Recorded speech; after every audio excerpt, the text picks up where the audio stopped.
এবার শাক দিয়ে মাছ ঢাকার চেষ্টা করছে বড় বউ তিশা। হ্যাঁ ভিউয়ার্স, আখি চলে যাওয়ায় সমস্ত দোষটাই কিন্তু তিশার ঘাড়ে এসে পড়েছিল। এমনকি আখিও তার স্ট্যাটাসে এমনটাই দাবি করেছিল যে তিশার কারণেই সে ঘর করতে পারছিল না। হ্যাঁ, ডিরেক্ট না বললেও ইশারা ইঙ্গিতে ঠিকই এই কথাটাই সে বুঝিয়েছে। কিন্তু তিশাও কম যায় না। নিজেকে নির্দোষ সাবিত করতে গিয়ে আখিকে নিয়ে এক দীর্ঘ স্ট্যাটাস শেয়ার করেছে তিশা। চলুন বিস্তারিত জেনে নেই। আখি চলে যাওয়ার পরে সকলেই তিশার দিকে আঙুল তুলেছিল। তিশা আহাদের বড় বউকেও সংসার করতে দেয়নি, এখন আখিকেও বাড়ি ছাড়া করেছে, এমনটাই দাবি করছে সাধারণ জনতা। তাই তো তিশা এক দীর্ঘ স্ট্যাটাস লিখেছে, যেখানে সে জানিয়েছে, আমার আর আখির সম্পর্ক কখনোই খারাপ ছিল না, একদিনের জন্যেও আমরা ঝগড়া করিনি দুজনে। অন্যদিকে আখি কিন্তু বলছে ভিন্ন কথা। সে তার ফেসবুক স্ট্যাটাসে আগেই জানিয়েছে তিশা নাকি তাকে এর আগেও বহুবার ছোট করে অপমান করেছে। সে গার্মেন্টস কর্মী বলে তাকে মর্যাদাই দিত না।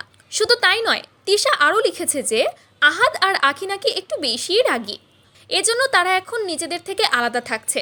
কিছুদিন গেলেই তারা আবারও মিলেমিশে যাবে। আমি নিজে আহাদকে আজকে সকালে বলেছিলাম যাতে আখিকে ফোন করে, ফোনও করেছিল, কিন্তু আখি ফোন ধরেনি।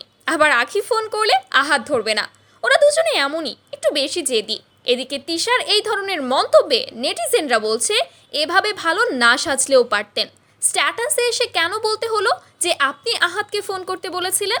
এই স্ট্যাটাসটা যদি আখি দেখে তাহলে আখি কি ভাববে যে তার স্বামী তাকে নিজ ইচ্ছায় ফোন দেয়নি, আপনি জোর করে ফোন করিয়েছেন। এভাবে তো আপনি আরও তাদের স্বামী স্ত্রীর মধ্যে দূরত্ব বাড়াচ্ছেন। আপনি সব সময় তাদের ভেতরে ঢোকেন, বাচ্চা নেওয়ার বেলায়ও ঢুকলেন। এটা তাদের পার্সোনাল ইস্যু, এত পার্সোনাল ইস্যুতে না ঢোকাই ভালো। আপনার জন্যই তো সবকিছু হচ্ছে। তো ভিউয়ার্স, আপনারাও কি অন্যান্য ভিউয়ার্সদের মতো একমত? অবশ্যই আপনারা আপনাদের মন্তব্যটা কমেন্ট করে জানাতে ভুলবেন না কিন্তু।